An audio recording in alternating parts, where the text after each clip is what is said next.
Hey babes, welcome back to my channel. I'm Miss Mila Rose, and today I have a story time for you all about my life. And the good news is that this story time is much more mellow compared to the last 3 videos that I have filmed so far as part of my life story. In the last episode, I did leave you off with grade 5, I believe, or 5th grade. Sorry, Canadian here. And I'm going to be picking up the story time in 6th grade, touching a little bit on 6th and 7th grade, and then most of the story time is going to be in 8th grade. I have some tea with me here today. It is raspberry truffle, and this is the second time that I'm having this tea.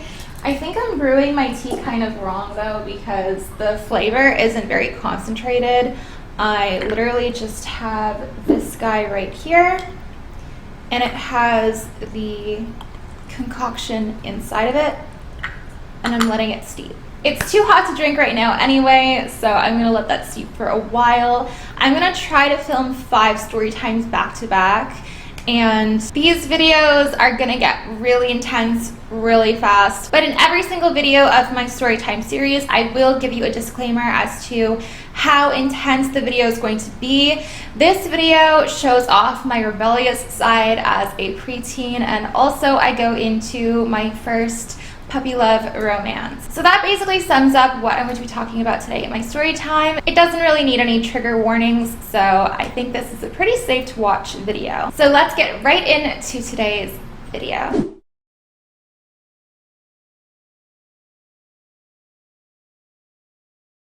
So I'm going to start off this video talking about just all of the babysitters I've had in my childhood. And when I say I've had a lot of babysitters, it's really annoying because growing up, like, rules weren't fair and rules didn't make sense. And when you have like such an unstable environment that isn't really bound by set rules, it becomes more chaotic. And my upbringing was very chaotic. Every aspect was just chaos, and the rules just irritated me to no end because they didn't make sense. I mean, now I kind of get it. It's a very sexism thing.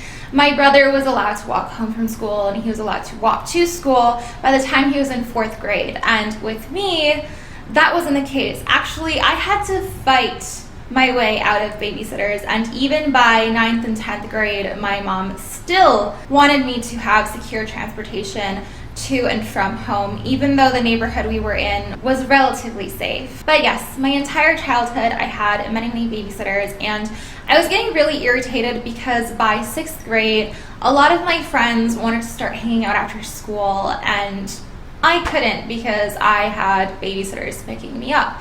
So I was really argumentative with my mother, how my brother was allowed to walk home and go to school by himself by the 4th grade. I said this isn't fair, I should have the same rights. And of course my mother just put her foot down, and it was just because I said so situation. Of course I realized that because he was a boy, he was allowed and he had this permission. Doesn't change my mind. I don't think that that's okay. I don't think that makes it any better. I still think it was wrong. I still think there is injustice in my situation.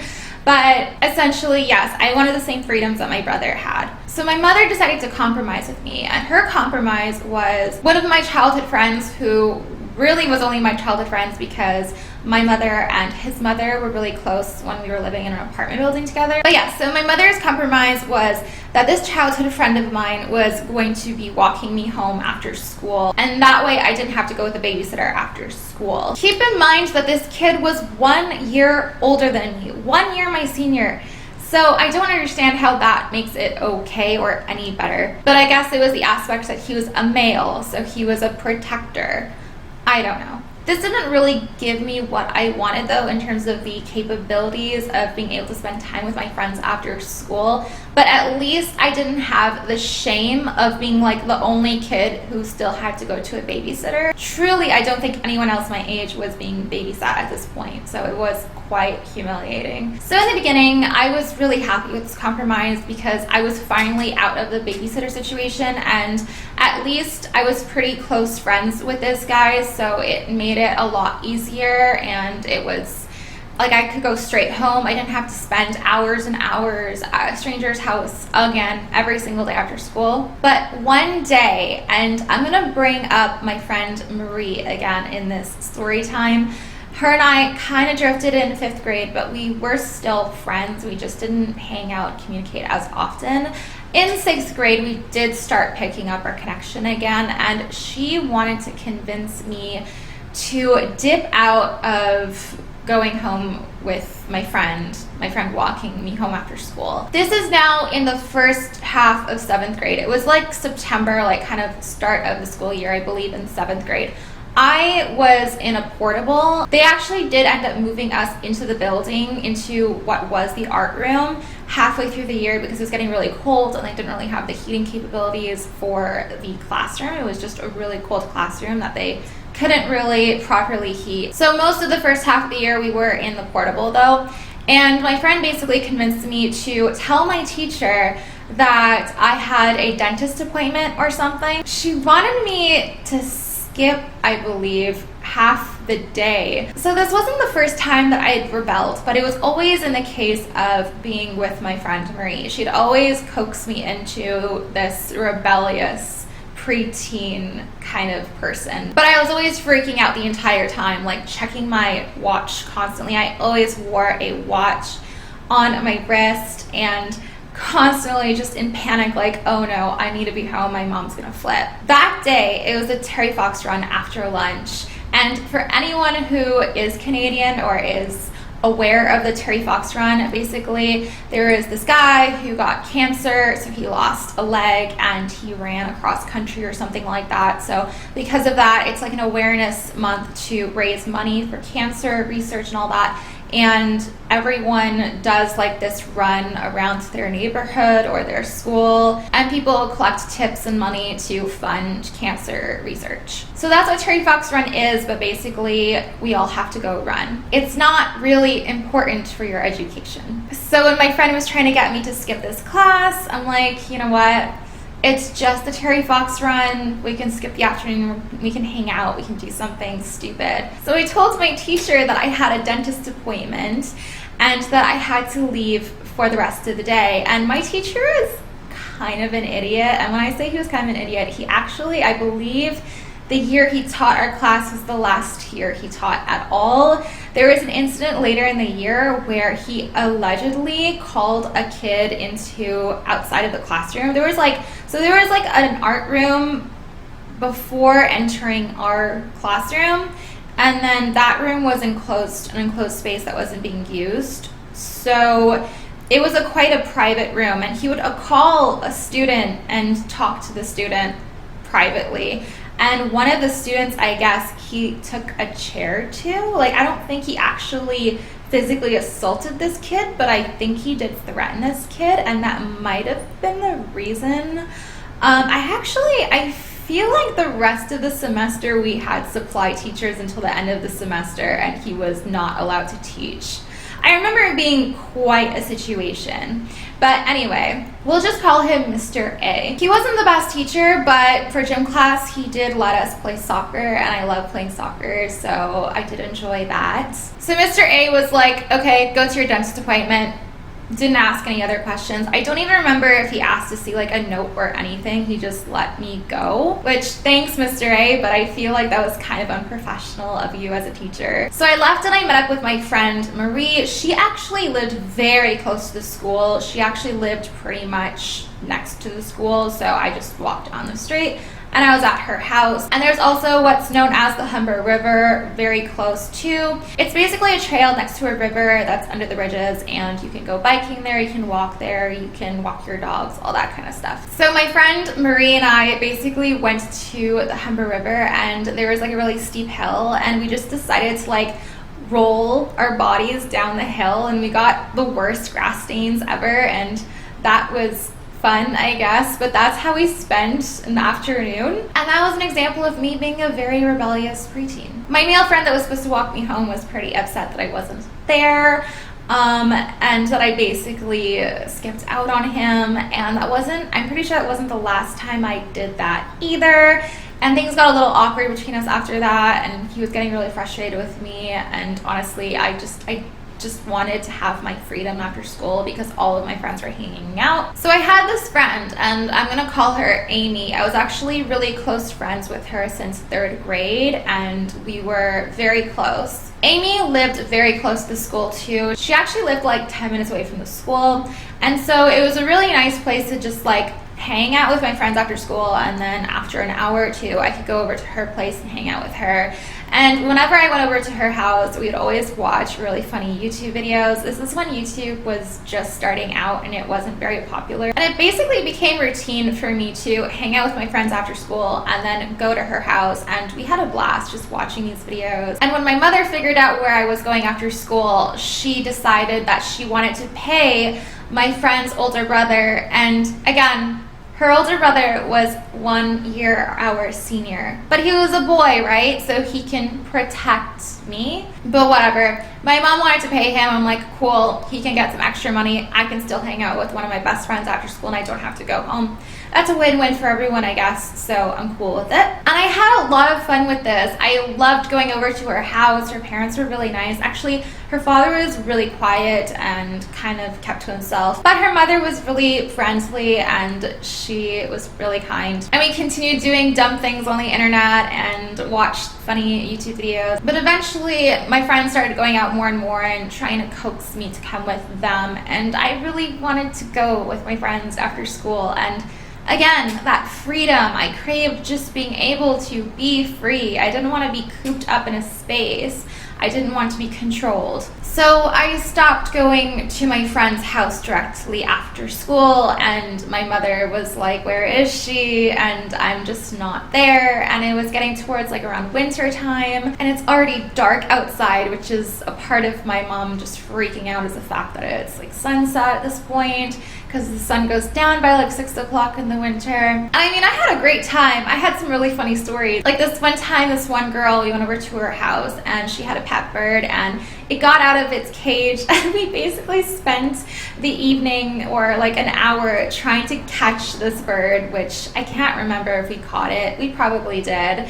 But yeah, that was fun. And to be quite honest, it was so much more fun than going back home and hearing my mom scream and yell constantly 24/7. So I was much happier just exploring places with my friends and going over to my friends' houses. By this time, we're pretty much in 8th grade, and I'm doing this pretty often with my friends after school. I'm going to either my friend Amy's house, or I'm hanging out with Marie and other friends after school at other people's houses, or we're going to the coffee shop. We actually did this a lot. There was a plaza where there was a coffee shop, and we would routinely go there after school and just hang out, have a tea, have a snack or whatever, and we would just talk for a couple hours at the coffee shop, all of us, and just hang out. And that was so much fun. That was actually something that a lot of middle schoolers and high schoolers did. But yeah, it was pretty harmless stuff. Most days I wasn't home that late. The latest I'd be home was like 6:30, and if I was getting home at like 6:30,